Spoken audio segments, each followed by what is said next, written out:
Hi guys, ഞാൻ ഒരു കാര്യം പറയാം. ഞാൻ എൻ്റെ ഗ്രാൻഡ് ഫാദറിൻ്റെ PMJയുടെ ഒരു ആരോഗ്യ ഇൻഷുറൻസിൻ്റെ കാർഡുണ്ട്. അപ്പോൾ പുള്ളി അതുകൊണ്ട് പുള്ളിയുടെ വൈഫ്, അതായത് എൻ്റെ അമ്മൂമ്മയ്ക്ക് വയ്യാതായി, ഭയങ്കര വയ്യാതായിട്ട് നമ്മൾ ആശുപത്രി പോയി. അപ്പോൾ നമുക്ക് ഇപ്പോൾ കുറച്ച് ടൈറ്റാണ്, പൈസയൊന്നുമില്ല. അപ്പോൾ നമ്മൾ അത് PMJയുടെ കാർഡ് 5 ലക്ഷം രൂപയുടെ കവറേജ് ഉണ്ടല്ലോ. അപ്പോൾ നമ്മൾ നേരെ ഇവിടെ പോയി ലിസ്റ്റിൽ PMJയുടെ ലിസ്റ്റ് നോക്കിയപ്പോൾ അത് ഡിസ്ട്രിക്റ്റ് കോഴഞ്ചേരി, പത്തനംതിട്ട ഡിസ്ട്രിക്റ്റ് അതിൻ്റെ ഉണ്ട്. കോഴഞ്ചേരിയിലെ സർക്കാർ ആശുപത്രിയുണ്ട്. അപ്പോൾ അങ്ങനെ ആ ആശുപത്രി ചെന്നപ്പോൾ ഈ കാർഡ് കാണിച്ചപ്പോൾ അവർ പറഞ്ഞു, ഈ കാർഡ് ആദ്യമേ സസ്പീഷ്യസ് ആയിട്ട് PROയോട് ചോദിക്കണം. PROയോട് ചോദിച്ചപ്പോൾ അവർ പറയാം, ഈ കാർഡ് നമുക്ക് ചെയ്യാൻ പറ്റില്ല. ഇത് ലിസ്റ്റിലെല്ലാം വന്നിട്ട് കാർഡ് ഉണ്ടെങ്കിൽ ചോദിച്ചത്.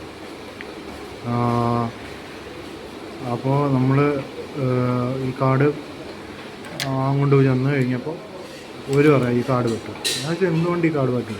കേരളത്തിൽ അപ്പോൾ ഒരു പറയും ഈ കാർഡ് വേണം, റേഷൻ കാർഡ് വേണം, BPL ഉള്ളവർക്കേ ഉള്ളൂ, മതി. BPL ഉള്ളവർക്കേ ഈ കാർഡ് പറ്റൂ, അങ്ങനെയൊക്കെ. അപ്പോൾ ഞാൻ ഇതൊക്കെ എന്തിനാണ് ഈ കാർഡിൻ്റെ ആവശ്യം? ഞാൻ നെറ്റിൽ സെർച്ച് നോക്കിയപ്പോൾ ഇതിൻ്റെ ഒന്നും ആവശ്യമില്ല. ഒരു ഈ കാർഡ് ഇവിടെ ആയിട്ടില്ല കാണാൻ. എന്നിട്ട് പിന്നെ ഞാൻ അക്ഷയയിൽ പോയി ചോദിച്ചപ്പോൾ അവർ ഒരു നമ്പർ തന്നു, ആരോഗ്യമന്ത്രിയുടെ നമ്പർ 1056. അതിൽ വിളിച്ച് ഞാൻ ചോദിച്ചു. അപ്പോൾ അവർ പറയാണ് നമ്മുടെ കാർഡ് ഇത് കേരളത്തിൽ. ഞാൻ ചോദിച്ചു എന്തുകൊണ്ട് കേരളത്തിലായിട്ടില്ല? നിങ്ങൾ കാർഡ് ഇറക്കി, എല്ലാം ഇറക്കി, പിന്നെ കേരളത്തിൽ നമ്മൾ കാർഡ് കാണാനാണോ കൊണ്ട് നടക്കേണ്ടത്? കാർഡ് ഇറക്കി നമ്മൾ ഒരു കേരളത്തിലായിട്ടില്ലെന്ന് പറഞ്ഞാൽ അതങ്ങനെ ശരിയാവുന്നത്?